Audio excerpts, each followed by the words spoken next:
லோகேஷ் கனகராஜ் இயக்கத்தில் ரஜினிகாந்த் நடித்திருக்கும் கூலி திரைப்படம் ஆகஸ்ட் 14ஆம் தேதி வெளியாக இருக்கு. இதில் அவரோட சத்யராஜ், நாகார்ஜுனா, ஸ்ருதிஹாசன், ஷௌபின் ஷாக்கர் என பல பேர் நடிச்சிருக்காங்க. பட ரிலீஸுக்கு இன்னும் 20 நாட்கள் மட்டுமே இருக்கும் நிலையில் படத்தின் இசை வெளியீட்டு விழா குறித்து தகவல் வெளியாயிருக்கு. லோகேஷ் கனகராஜ் இயக்கத்தில் கடைசியாக வெளியான லியோ திரைப்படம் அவரது பெயரை டேமேஜ் செஞ்சிருச்சு. ஃப்ளாஷ்பேக் போர்ஷன்களை எல்லாம் வச்சு செஞ்சிட்டாங்க ரசிகங்க.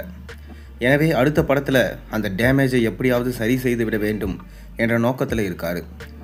அப்படிப்பட்ட நிலைமையில தான் ரஜினிகாந்தும் முதன்முறையாக கூட்டணி வச்சிருக்காரு லோகி. ரஜினிக்கும் கடைசியாக வெளியான வேட்டையன் திரைப்படம் சுமார் ரகத்தில் தான் சேர்ந்தது. எனவே லோகேஷோடு இணைந்திருக்கும் கூலி படம் மெகா ஹிட் ஆக வேண்டும் என்ற ஆர்வத்தோடு இருக்கார். கண்டிப்பாக இது மெகா ஹிட் ஆகி 1000 கோடி ரூபாயை வசூலித்த முதல் தமிழ் படம் என்ற பெயரை பெறும் என சூப்பர் ஸ்டார் மற்றும் லோகேஷ் கனகராஜோட ரசிகர்கள் கூற ஆரம்பிச்சிட்டாங்க. லோகேஷை பொறுத்தவரை 1000 கோடி ரூபாய் வசூல் குறித்து தான் கொடுக்கும் பேட்டிகளில் பெரிதாக பேசுவதில்லை.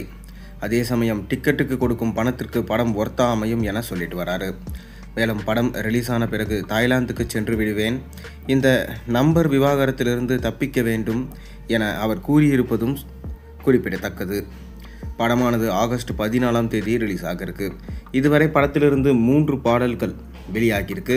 அவற்றில் முதல்ல வெளியான 2 பாடல்கள் சுமார் வரவேற்பையும் 3வதாக வெளியான பாடல் சூப்பர் வரவேற்பையும் பெற்றிருக்கு. இந்நிலையில் கூலி படத்தின் ஆடியோ வெளியீட்டு விழா குறித்து அறிவிப்பு வெளியாகி ரசிகர்களிடையே குஷியை ஏற்படுத்தியிருக்கு. அதன்படி இந்த படம் ஆடியோ வெளியீட்டு விழா ஆகஸ்ட் 2ஆம் தேதி சென்னையில் நேரு உள் விளையாட்டு அரங்கத்தில் நடக்க இருக்கு. இது குறித்த அறிவிப்பை சன் பிக்சர்ஸ் நிறுவனம் வெளியிட்டிருக்காங்க. ஏற்கனவே இயக்குனர் கொடுத்த ஒரு பேட்டியில் ரஜினியிடம் நான் கமல் ரசிகர் என்று சொன்னேன், அதற்கு அவரோ உங்களை நான் ஆடியோ வெளியீட்டு விழாவில் பார்த்து கொள்கிறேன் என கூறியதாக சொன்னார்.